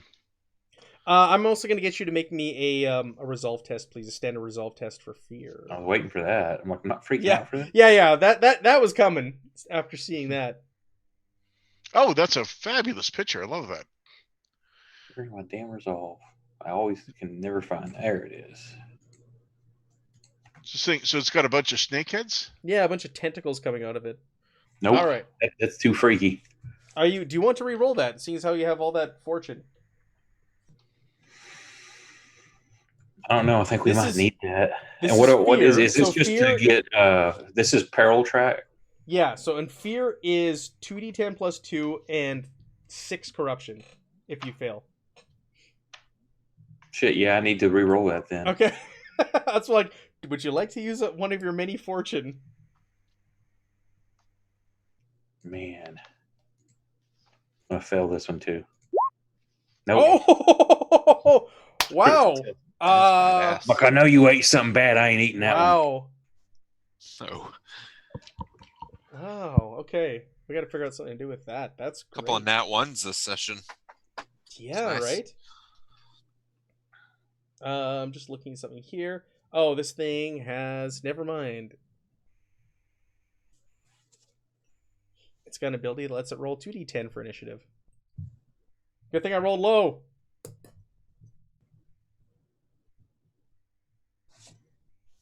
I rolled really low. Ugh. You guys are all better or match it. All right, so let's get this started. So you passed. You passed your resolve test, watching this thing burst open and spit pus and grow Hans shot tentacles. first. And I was going to say Hans shot first, so get your free round in right now, please. And then you get to go immediately again because you're top of the turn order. Okay, now would I have my weapons with me? You heard screaming. Okay. So Good question. I'm gonna 2 points to aim and use my bow. Grim. All right. Yeah. 2 points to aim and use your bow. And I got to fix the fortune misfortune one too. There's what, 4 of us here? Yeah. Can I ask a quick question about Yep. the environment? Are there any? Glad I used that 2 points. Are there any lit flames anywhere, like torches on a sconce or anything in this room? Not in this room, no. Well, there's no torch for me then. I don't have a way to light it. But there's plenty of debris to use as rocks. That's true. Plenty of rock throwing going to be going down. So... Sorry, I'm working on getting the proper fortune-misfortune ratio here on the overlay. Oops, I'm making all the fortune go away.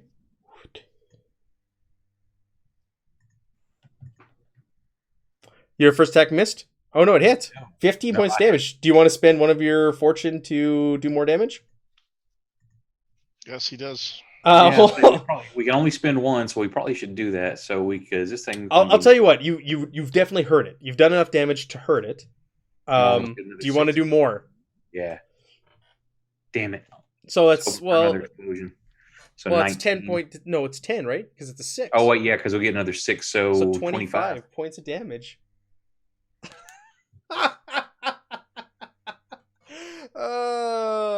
Oh, you rolled really good on your first attack. Wow. What did 'cause you it exploded what on did the you attack with, Oak? My bow, I rolled a 6 on the attack, so it exploded. Nice. Yeah, he rolled 6. That's why he's got 15 points of damage. He did really good on his first roll, and only using one. Yeah, you got okay.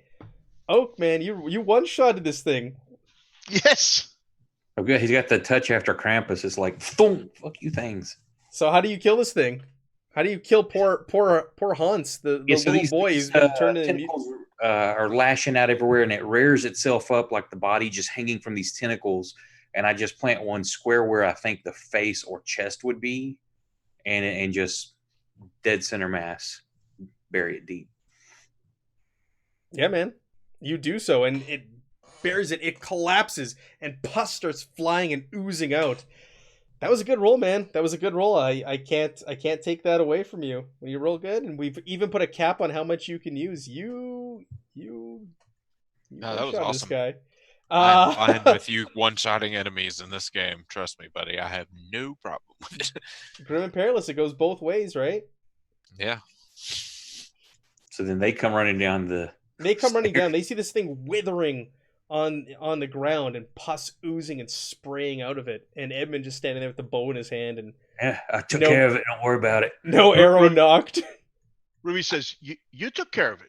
I look over to Ruby and I'm like, Ruby, that's how you shoot things. Right there. She Remember that story I was telling you about when I found Krampus and I killed him all in one shot? I wasn't making that up. I thought that was a dream, I that thought. was a dream. There's a story I was telling you about. I had a dream about it. That's funny. Ruby I had a gives funny dream too. Ruby gives you a bow and a swish of her cord sword and says, "Well done, sir. Well done." Somebody think we should burn that thing. Yeah, burn it quick. I got a torch right here. I'm gonna go try and find a place Yeah. to get my torch lit, and then I'm gonna come back Sure. down and just You can hear people like panic and screaming outside, and you can hear someone trying to calm them down and hush everybody, and no one's going near. Like everybody's filtered out that was on this main floor, and they're out there screaming and shouting. Hey, Is there any shut- kind of ropes or something we can get, something long with a hook on it to like drag it outside? Because nobody I wanna- wants to touch this. You I can want to try to find calm them ropes. down. Okay, yeah, you can go out there and try to talk them down. Yeah. Why I'm is gonna my try to own- find a rope and somehow loop it around, like lasso it and drag it out. Well, these guys are starting to get busy. Ruby's going to say, "I think we need to deal with what's going on up top. The that woman, she's doing some kind of ritual. I don't think she's herself. The screaming happened just when you closed the book. Maybe it's a coincidence. I think we should go back up and deal with them." Yeah. Vince, the people are panicked. You're unable to calm them down. They're like, "How do we know you didn't bring this to us? You didn't bring this And upon doesn't the us." demagogue flip to Calm down. speed? Oh yeah. Hold on. He's Are Oh we yeah, you roll? get to re-roll, don't you? Yeah, you get a second Yeah. roll for free. That's part of your class. Yeah. In the meantime, and when you're done that, you guys can all make me an easy awareness test, please. When you saw this thing bubbling and oozing on the ground. Yeah. Okay. No, it's just folklore or intimidate. Unfortunately, not charm. Okay. Ooh, look Yeah. at you guys. It's unfortunate. Yeah, I made it. Okay. Oh, sorry. You said awareness. My bad. I was reading something else. Yep. A standard. No, it's easy. D. Easy. Sorry. Okay. Sorry. I was trying to read this description. All right. All right. Yep. As it's lying there in this pool of like pus and blood, you can hear the sound of dripping, almost like a cave coming from a hole left in the ground. Underneath it. Yeah, kind of like Ruby's suspicions earlier. In a You wall. can hear dripping from under the body. You hear or- dripping, and it sounds like it's dripping through between the Okay. tiles and hitting like it's going through something hollow. Like it's not just like you hear dripping, right? Like, and you shouldn't hear dripping. Like wanna where this ta- where the blood and pus and everything are pooling. I want to take my scepter and just sort of try and Well, poke let's this drag thing, this move it thing out of the way. outside and set it on fire first. Let's. We'll do. We'll all work together. Do that. Ruby says, "Let's stay together, huh?" Let's try not to touch the damn thing. Either you got some fabric or something, we wrap it up in. We got sheets upstairs by the bedroom. The Getting drapes. Where the guy you Well- killed is Well, I ain't going to get him. It'd take me damn 5 minutes to get up there and just get back. Somebody else with better legs than me want to go get it. Ruby will run up and get the sheets or the drapes, the long flowing white drapes. Sure. As you're running up the stairs, you hear another scream. You hear a scream from the top floor now. Oh God! Ruby says, "Guys, up here!" I'm You're gonna not- attempt to make my way up there with my bum leg and just. Oh, damn it. All right, Ruby's gonna get her crossbow ready and kind of. She's not gonna get there too much ahead of her party, but she's gonna peek around the corner. Sure, and See wait what's for the going on. others. I have Yeah, a 5 movement. she's gonna get a Minute- view. Minute pulls her face away from the telescope. Her What? eyes are pitch black, and cracks are starting to peer across her right cheek. Shit. And it looks like light is pouring from the cracks.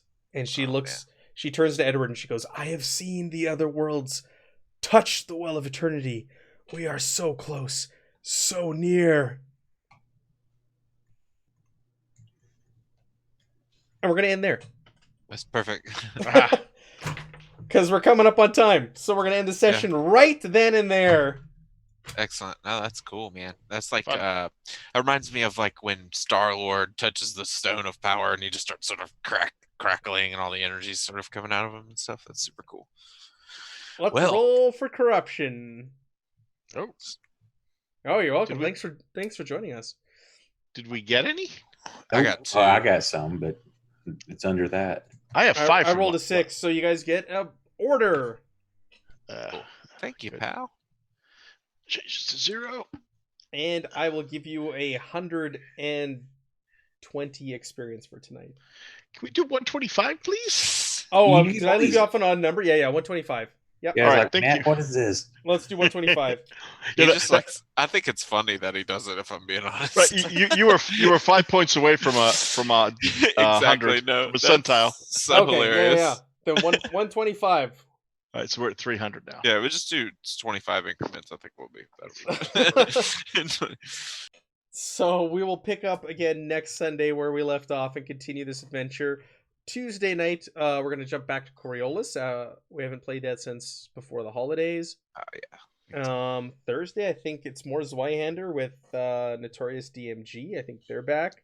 Mm-hmm. And Friday, Astonishing Swordsmen and Sorcerers of Hyperborea. We'll jump back into that. Sweet. I'll probably be in chat at some point and watching.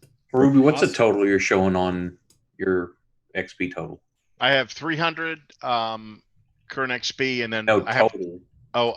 27 plus what we just got. Would we get 175? 150. 125. 125. So I'm showing 2850. I had 2825, but that sounds right, I guess. Okay, cool. I'm Make at sure I was correct. 27.25, so here we are, all over the place. Yeah. We miss sessions sometimes. All right, Me and Ruby should be equal. So. yeah, Dustin just showed up. Yeah, Georgie bought all the players' fortune at the beginning of the session, and Oak one-shotted the one enemy they fought with using only one fortune. Yeah, that was kind of legit, actually. That was Yeah. legit. Yeah, He because it earned exploded that. to begin with. yeah. No, that was good. Yeah, the and thing- Well, ahead. you bump your die to 6, so you get whatever your difference was, and then you get to roll again. Yeah. So you can get a lot of points. I'm sorry, I didn't mean to talk over you. What were you say? no, nothing of value. It was legit. All right. Georgie's trying to buy Oak's love before our next game. I was just gonna say the good thing is that the stuff that Georgie bought will carry over still, so that's good. Oh, there's only one misfortune on the board. You guys are still sitting pretty in this game. All right, thank you to the players. Thank you to everybody who joined us tonight. We had a nice little crowd. We had some new folks, some new faces. So thank you so much. Thank you to Georgie for buying fortune for the players, and Adam also bought some fortune for you guys at the top of the session. So have a good night, and we'll be back on Tuesday Night, with everyone. Coriolis. Have a good night. Good night, everyone. Sweet dreams, y'all.